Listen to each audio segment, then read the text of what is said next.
On est d'accord pour dire que rouler à 180 km/h avec 2,5 g d'alcool dans le sang, tout en ayant pris de la drogue, puis coucher avec une personne inconnue sans se protéger, c'est pas vraiment conseillé. Dans une moindre mesure, on peut très bien savoir ce qui est bon pour nous, ne pas le faire, puis culpabiliser de ne pas l'avoir fait. Comment expliquer cette tendance à la flagellation?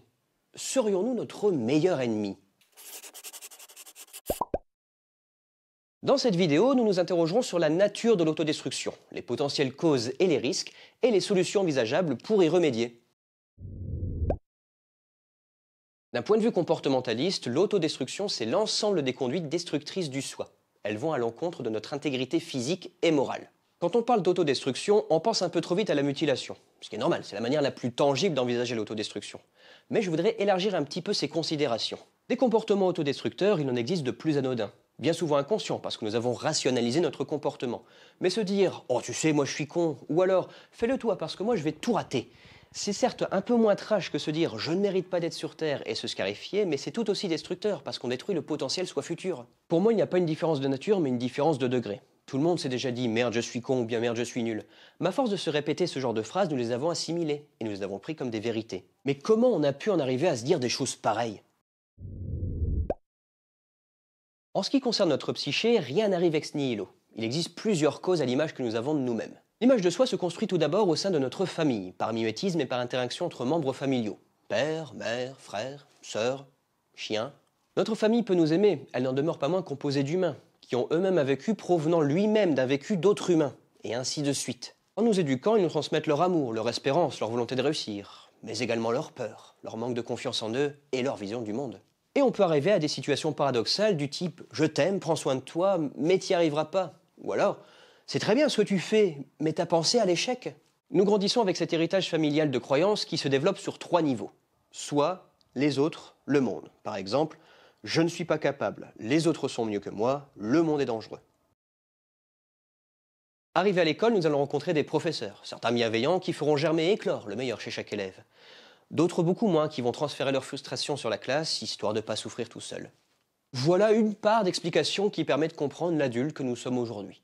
Ainsi, plus nous grandissons dans l'amour et la bienveillance, plus nous aurons un développement émotionnel stable et une bienveillance envers autrui et nous-mêmes. Et inversement. L'ensemble de ces croyances limitantes va se trouver validé par un comportement adéquat qui suit le schéma suivant. De la croyance naît un comportement. Ce comportement apporte un résultat qui vient valider la croyance. Prenons un exemple. Un individu décroche un entretien d'embauche dans une société qu'il apprécie particulièrement, mais il croit qu'il est mauvais par rapport aux autres. Pour valider cela, inconsciemment, il va adopter un comportement qui va lui faire rater son entretien, comme arriver en retard. Il ne décrochera pas le boulot et se dira « c'est bien la preuve que les autres sont mieux que moi ».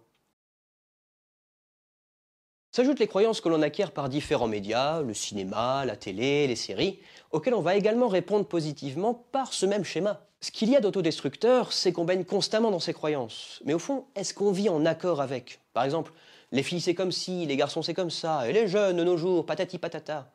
Et c'est là que les risques peuvent apparaître. Les risques peuvent aller du moins critique au plus morbide. Dans un certain cas, ça peut être la non-réalisation de soi, c'est-à-dire qu'on passe à côté de soi, à côté de sa vie.